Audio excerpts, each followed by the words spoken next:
Assalamualaikum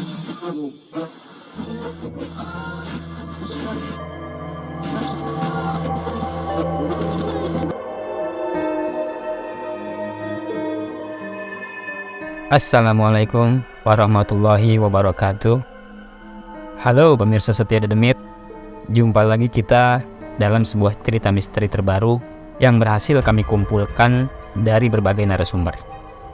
Pada episode kali ini, kami akan mengangkat kisah mengenai keberadaan makhluk gaib yang dalam bahasa masyarakat Bogor sering disebut dengan kuntilanak laki.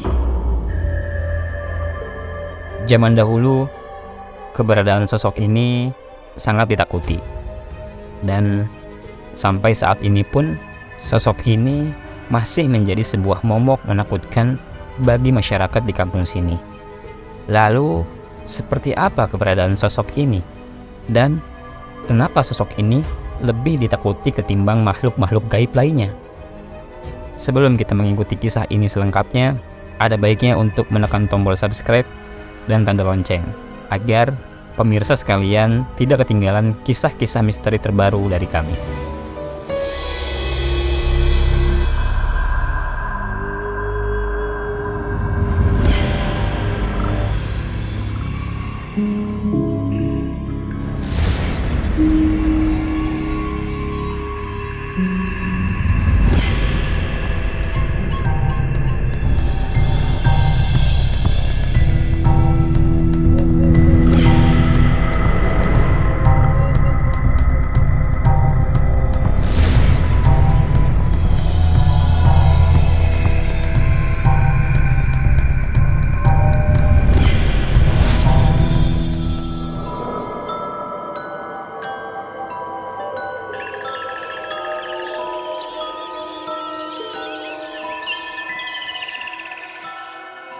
Di sebuah kampung, ada seorang tokoh masyarakat yang kakek buyutnya berasal dari kampung ini.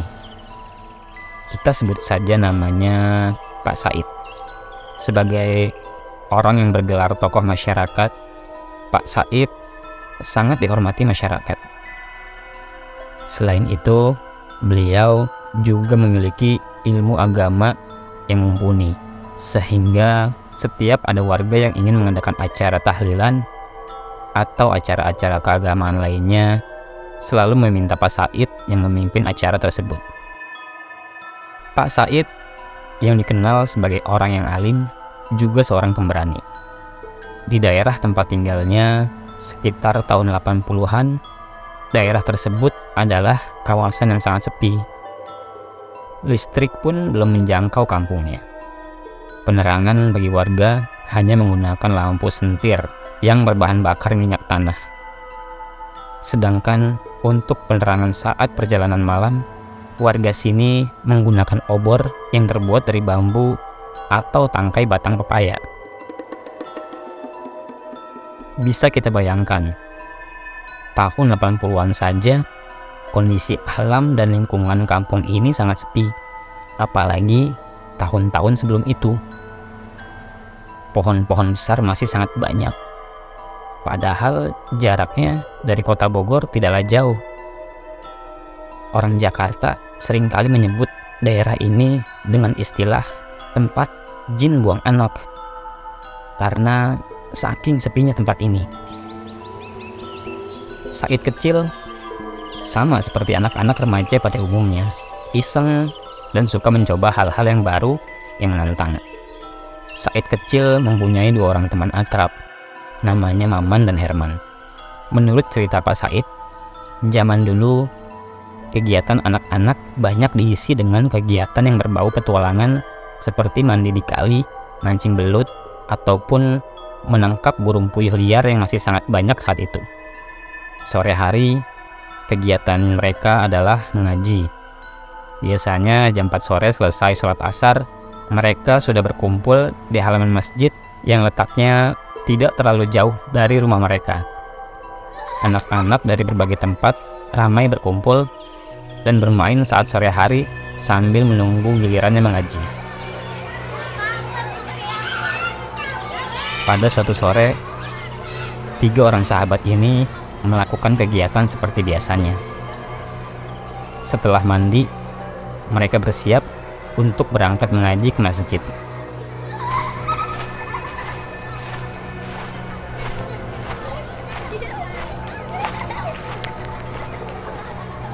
Mereka melewati jalan setapak, melintasi sawah dan kebun buah-buahan milik warga.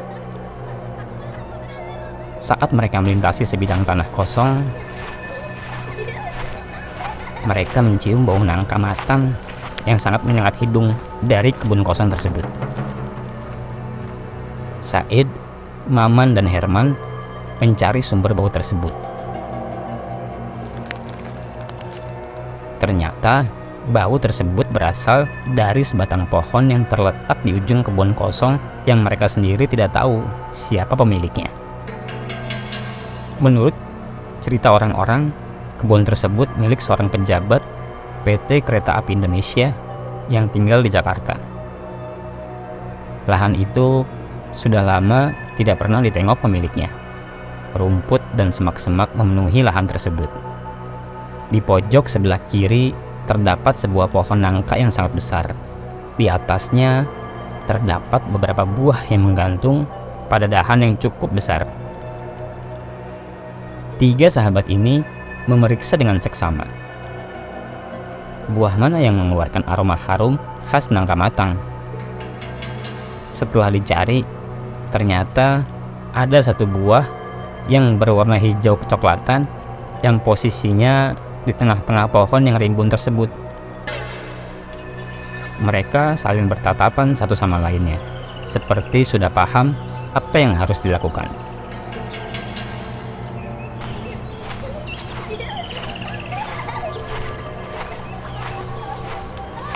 Setelah itu, mereka melanjutkan perjalanannya untuk belajar mengaji di masjid.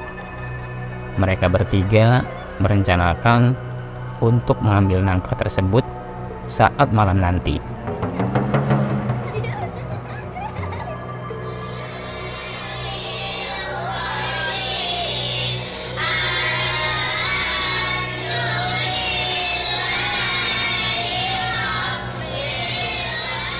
Seusai mengaji, mereka bertiga berkumpul di rumah Said untuk melancarkan operasi rahasia tersebut. Namanya juga bocah, paling suka dengan hal-hal yang menantang dan berbau petualangan.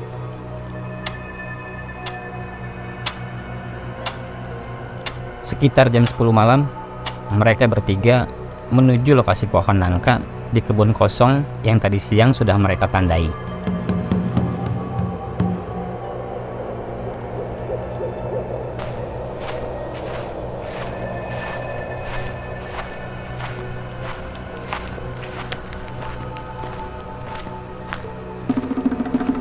Mereka berjalan beriringan, menembus alang-alang dan semak-semak menuju pohon nangka tersebut.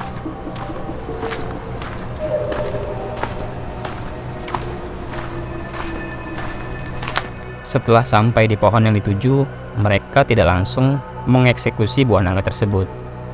Mereka duduk terlebih dahulu sambil mengamati keadaan sekitar. Takut ada yang melihat gerak-gerik mereka. Setelah keadaan dikira sudah cukup aman untuk melancarkan operasi, Herman yang badannya paling kecil bertugas menaiki pohon untuk memetik buah nangka yang sudah matang tadi. Said dan Maman menunggu di bawah sambil berjongkok menghindari kecurigaan kalau ada orang yang lewat. Saat sedang menunggu Herman menjatuhkan buah, Maman mendengar ada sesuatu yang jatuh dari atas pohon nangka. Suaranya seperti orang melempar batu kecil di atas rumput alang-alang. 1, 2. Suaranya terdengar semakin sering. Said dan Maman berpikir kalau ini kerjaan Herman yang makan nangka di atas pohon dan melempari bijinya ke arah mereka.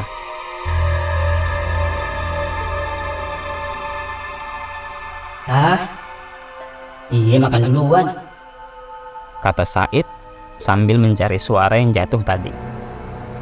Dengan senternya, Said mencari-cari benda-benda yang jatuh tadi, yang dia pikir biji nangka yang dilempar Herman dari atas pohon. Setelah diperhatikan dengan seksama, ternyata suara benda jatuh tadi bukanlah biji nangka seperti yang dia kira.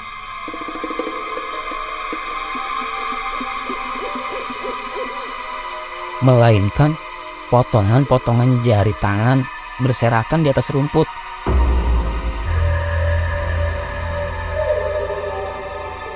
Said lalu mengarahkan senternya ke atas pohon, mencari tahu keberadaan Herman yang bertugas mengeksekusi buah nangka. Alangkah kagetnya Said dan Maman menyaksikan pemandangan yang sangat mengerikan di atas pohon nangka tersebut.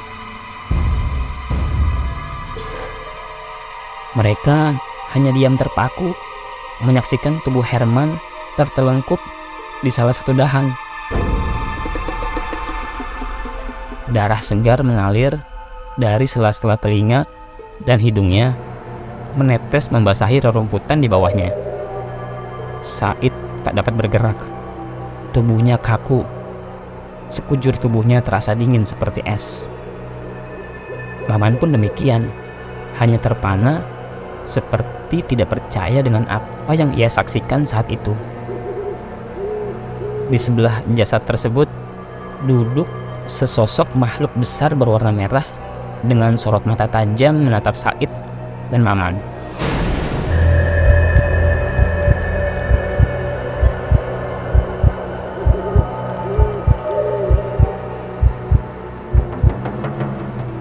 Mata yang terlihat melotot seperti orang marah tersebut seolah memberi isyarat kalau dirinya tidak senang dengan kehadiran mereka di tempat itu.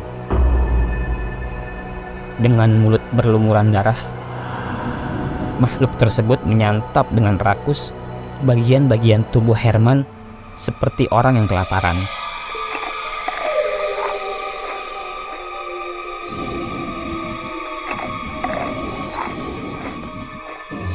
Tanpa aba-aba, Said dan Maman berusaha lari agar dapat meninggalkan tempat itu sesegera mungkin. Namun, langkahnya terasa sangat berat. Mereka berusaha sekuat tenaga untuk lari. Said berusaha meraih ranting-ranting semak untuk membantunya meninggalkan tempat itu. Kakinya pun seperti terikat beban yang sangat berat.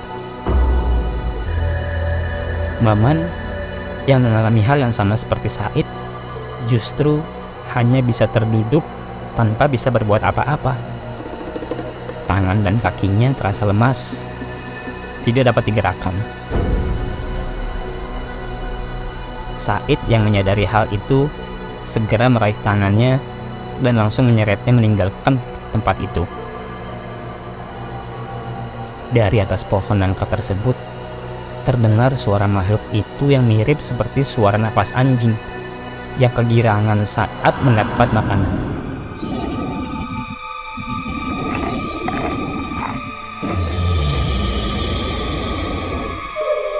Tak lama kemudian, seluruh pohon nangka itu bergoyang dan bergetar hebat seperti ada helikopter yang hendak mendarat di atasnya.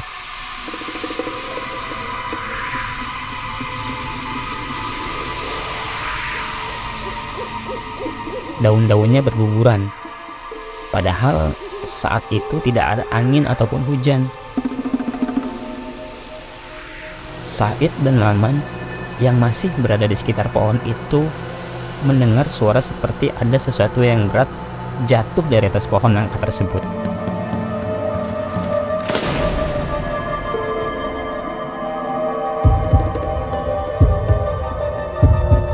Dengan diiringi suara napas anjing yang terdengar semakin kencang.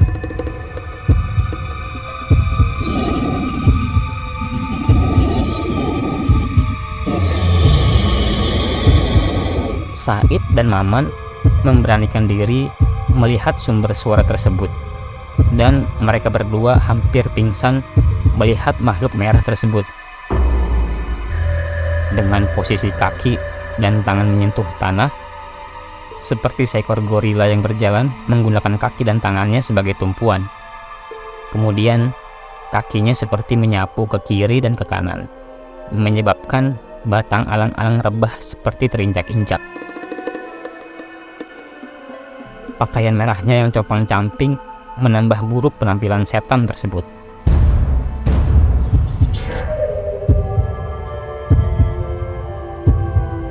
Sambil menggeleng-gelengkan kepalanya dengan pelan dan sorot matanya yang tajam, setan tersebut kemudian naik lagi ke atas pohon dengan sangat cepat.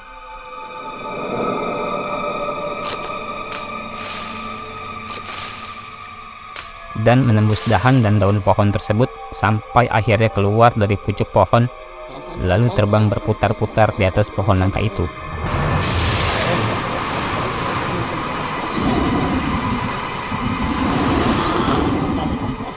Entah mendapat kekuatan dari mana, akhirnya Said dan Maman dapat berlari dengan kencang meninggalkan tempat itu.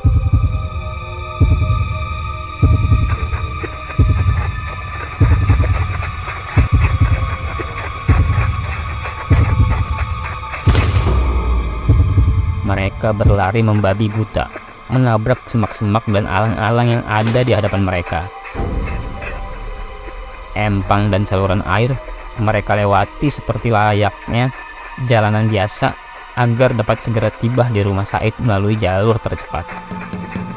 Rumah Said adalah tujuan utama mereka, karena rumah Said jaraknya paling dekat dibanding rumah Maman ataupun Herman. Akhirnya mereka tiba di rumah Said dengan pakaian basah kuyup dan sangat kotor, terkena tanah dan lumpur empang.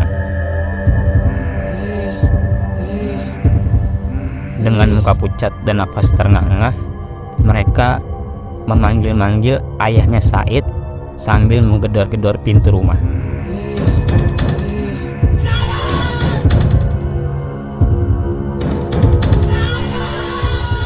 Mereka ketakutan setengah mati.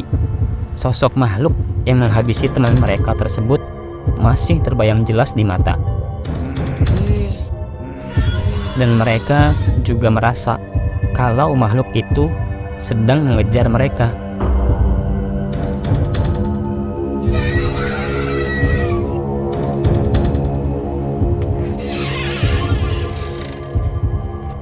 Tak lama kemudian, bapaknya Said keluar dan juga terlihat kaget melihat anaknya pulang dengan raut muka penuh ketakutan dan pakaian yang compang-camping, serta tubuh penuh luka akibat goresan ranting semak yang menghalangi jalan mereka tadi. Kenapa lu, Tom? Tanya bapaknya dengan logat Betawinya yang kental. Herman, Pak. Herman.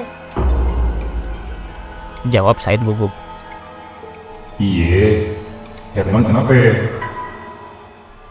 Bapaknya balik bertanya. Setelah agak tenang, Said dan Maman akhirnya menceritakan apa yang baru saja mereka saksikan. Dengan suara agak bergetar, Said tidak kuasa menceritakan pengalaman yang baru saja ia alami bersama teman-temannya itu. Sementara Maman hanya terduduk lemas di samping pintu rumah sambil memperhatikan obrolan Said dan ayahnya. Mendengar penuturan Said, ayah Said sangat kaget. Dan ia seperti menyiapkan sesuatu seperti keris yang terbungkus kain putih, dan bergegas pergi menuju ke suatu tempat. Said dan Maman yang masih sangat ketakutan dan trauma itu hanya bisa duduk terdiam di samping emaknya Said. Ternyata ayahnya Said pergi menemui Pak Hasan, seorang ulama sepuh yang memiliki ilmu tinggi. Kemudian mereka mengumpulkan beberapa warga, termasuk di dalamnya orang tua Herman, untuk ikut mencari keberadaan Herman di lahan kosong tempat pohon nangka tersebut berada. Orang tua Herman tak kuat menahan sedih mendengar penuturan ayahnya Said. Dengan langkah sempoyongan karena syok, Namun, ia memaksakan diri untuk ikut mencari Herman, putra kesayangannya. Padahal, ayahnya Said tidak menceritakan kalau kondisi Herman sudah meninggal dengan cara yang tragis. Ayahnya Said hanya menceritakan kalau anaknya hilang di kebun kosong itu.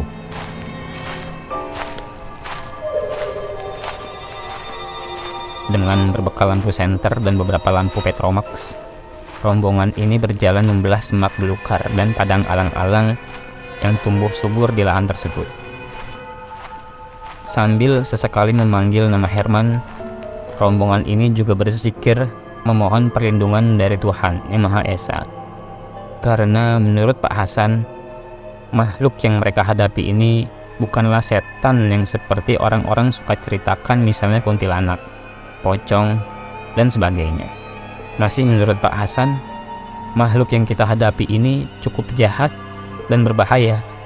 Makanya Pak Hasan memerintahkan untuk jangan putus berzikir.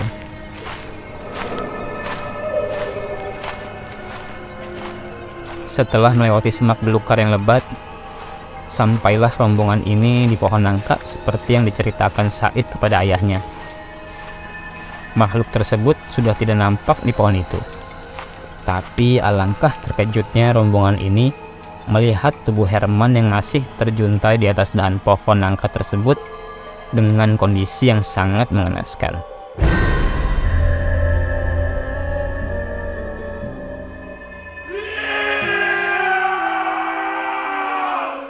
Seketika ayah Herman jatuh pingsan. Tubuhnya lunglai seperti tak bertulang, menyaksikan jasad putranya tergantung di dahan pohon nangka. Beberapa warga berusaha menurunkan jasad Herman dari atas pohon tersebut. Sementara yang lain berusaha menurunkan jasad Herman, Pak Hasan coba menyadarkan orang tua Herman. Tak lama setelah itu, ayahnya Herman siuman. Ia mencoba bangkit dari duduknya untuk melihat kondisi jasad anaknya. Melihat kondisi jasad yang sangat mengenaskan tersebut, ia pun histeris dan akhirnya pingsan lagi.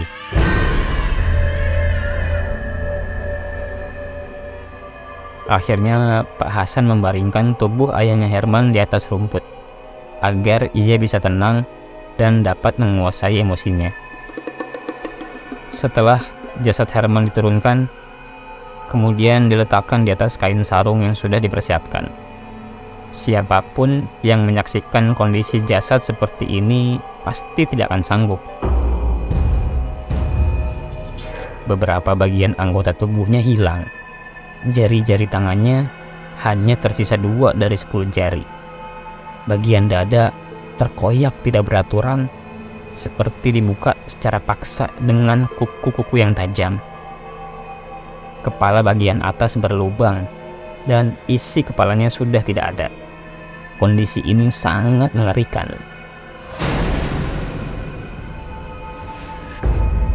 Pak Hasan menyuruh beberapa orang untuk membungkus jasad Herman dengan sarung dan diikat erat dengan tali yang terbuat dari tanaman merambat yang tumbuh di sekitar tempat itu. Setelah itu, barulah jasad yang sudah terbungkus itu diletakkan di kain sarung yang pada bagian atasnya dimasukkan bambu, mirip ayunan untuk menidurkan bayi. Orang kampung zaman dulu biasa membuat ayunan dari kain sebagai tempat tidur bayi yang digantung di atas kusen pintu.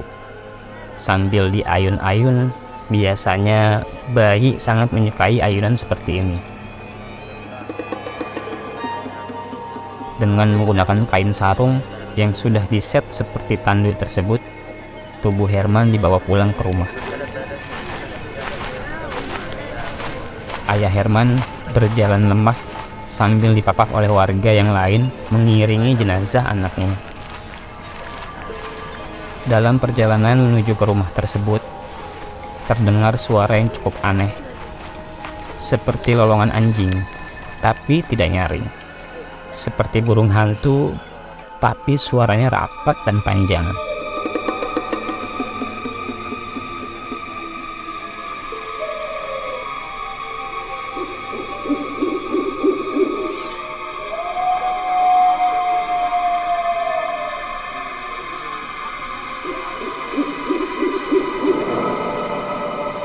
Suara itu terus mengikuti iring-iringan warga yang membawa jenazah Herman menuju rumahnya. Sebagian warga tahu suara apa itu, tapi sebagian lagi tidak mengetahuinya. Arah suara itu berasal dari atas, tapi tidak jelas sumbernya. Hanya suaranya saja yang terdengar. Suara tersebut kadang terdengar berat dan sesekali terdengar melengking. Nadanya seperti marah berubah seperti tertawa. Sulit dibayangkan memang.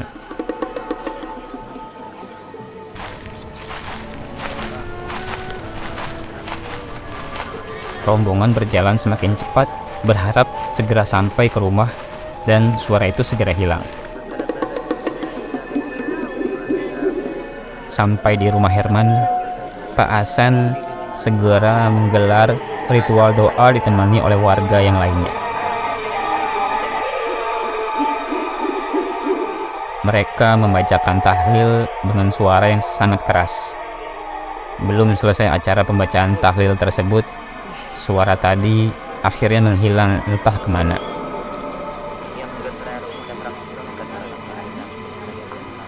Orang-orang mulai ramai berdatangan untuk turut berduka cita atas apa yang dialami oleh Herman.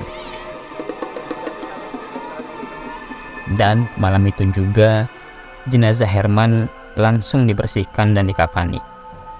Tidak ada warga yang menyaksikan kondisi jasad yang mengenaskan tersebut selain bapak-bapak yang ikut dalam rombongan pencarian tadi. Hal ini bertujuan untuk menghindari kegaduhan warga yang ingin menyaksikan jasad Herman, yang tentunya akan membuat hati orang tua Herman semakin sedih dan semakin terluka. Dalam suasana yang sedih tersebut, Pak Hasan menjelaskan kalau makhluk yang membunuh dan memakan jasad Herman tersebut adalah kuntilanak laki. orang kampung sini menyebut sosok menyeramkan yang suka memangsa manusia tersebut dengan sebutan itu.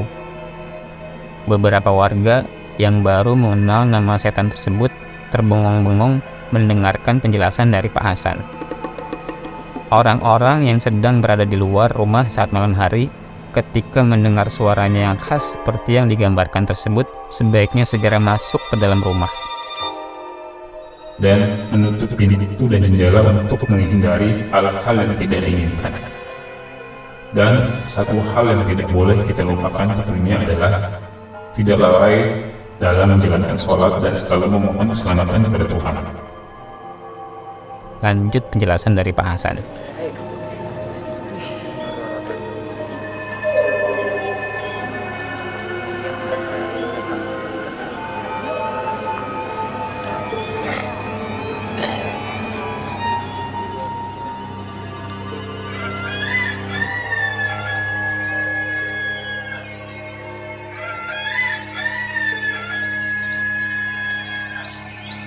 Keesokan harinya, jenazah Herman sudah siap untuk dimakamkan.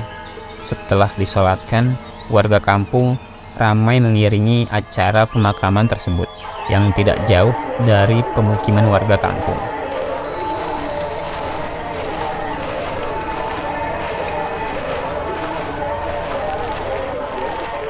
Di dekat areal pemakaman tersebut terdapat beberapa rumah warga.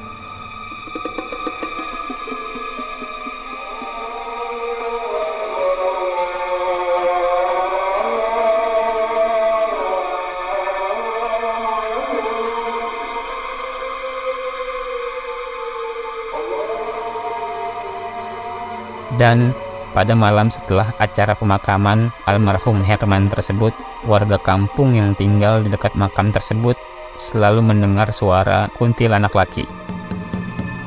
Suaranya berasal dari tengah-tengah areal makam.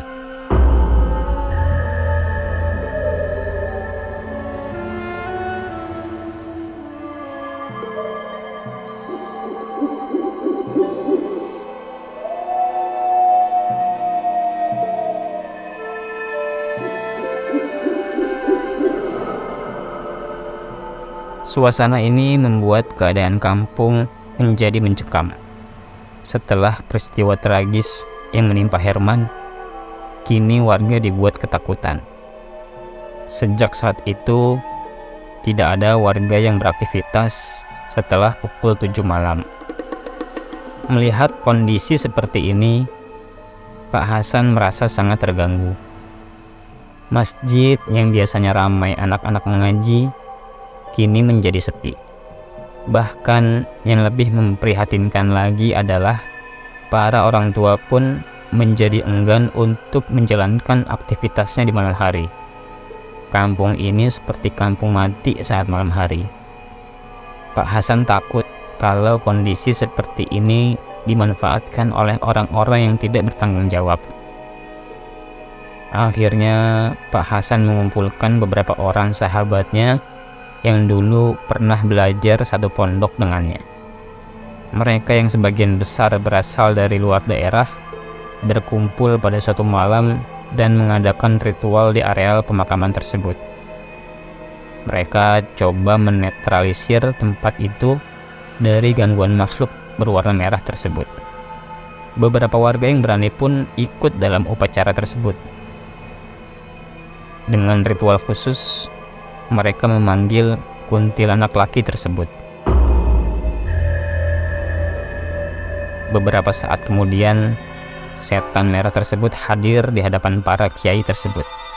Tanpa mengeluarkan suara sedikit pun, makhluk itu berdiri dan menatap orang-orang yang hadir di situ dengan tatapan yang sombong. Pak Hasan dan satu orang temannya berdiri dan mendekati sosok sombong tersebut sambil membentangkan tangannya seperti orang yang hendak menari. Sementara yang lainnya terus membacakan doa-doa khusus untuk mengalahkan makhluk ini. Pak Hasan dan temannya tadi semakin dekat dengan makhluk ini, dan secara perlahan tubuh makhluk ini berubah menjadi asap putih yang tidak pekat. Lebih mirip seperti kabut. Perlahan-lahan kabut tersebut digiring untuk dimasukkan ke dalam sebuah botol beling berukuran sebesar botol kecap yang berwarna kehijauan. Akhirnya makhluk tersebut masuk ke dalam botol tadi, dan dengan segera salah satu kiai yang hadir menutup botol tersebut dengan kayu gabus yang sering digunakan oleh tukang jamu untuk menutup botol jamunya. Asap di dalam botol tersebut dapat disaksikan oleh orang-orang yang hadir saat itu. Setelah itu, botol tersebut dibacakan doa-doa sehingga makhluk itu tidak bisa keluar untuk selama-lamanya selama tutup botol itu tidak dibuka atau botol tersebut pecah. Kemudian salah seorang teman Pak Hasan memasukkan botol tersebut dalam sebuah wadah yang terbuat dari kain yang memang sudah dipersiapkan sebelumnya. Lalu botol itu dibawa oleh orang tersebut ke tempat yang sangat dirahasiakan. Semenjak saat itu, tidak terdengar lagi suara misterius yang menyeramkan tersebut, dan warga perlahan-lahan kembali berani beraktivitas pada malam hari. Namun untuk memulihkan trauma anak-anak membutuhkan waktu yang cukup lama. Hal ini terbukti dari kisah Pak Said yang walaupun sudah sepuh, tapi tidak bisa melupakan peristiwa mengerikan itu. Kuntilanak laki bukanlah makhluk mitologi yang diceritakan dari mulut ke mulut. Sampai kini, setan ini masih sering terlihat keberadaannya dengan mengeluarkan suaranya yang khas. Dan sampai hari ini juga, beberapa wilayah di perbatasan antara Jakarta dan Bogor masih sering dijumpai sosok ini dengan nama yang berbeda. Ada yang menyebutnya dengan nama kuntilanak laki, ada juga yang menyebutnya dengan nama kuntilanak merah, dan sebagainya. Entah di luar wilayah tersebut, apakah keberadaan makhluk ini masih ada atau tidak. atau mungkin dengan sosok yang sama tapi dengan nama yang berbeda. Berbeda dengan sosok makhluk halus lainnya, kuntilanak laki jauh lebih kuat dan sangat berbahaya. Jika setan lain hanya menakut-nakuti manusia, setan ini suka menyerang dan mencelakai orang, bahkan sampai membunuh. Seperti kejadian yang menimpa Herman. Ini kejadian nyata yang tidak boleh dipandang sebelah mata. Bagi pemirsa yang berada di daerah lain yang mempunyai kisah mengenai makhluk jahat yang kejam ini dengan nama yang berbeda, bisa menuliskannya di kolom komentar di bawah ini.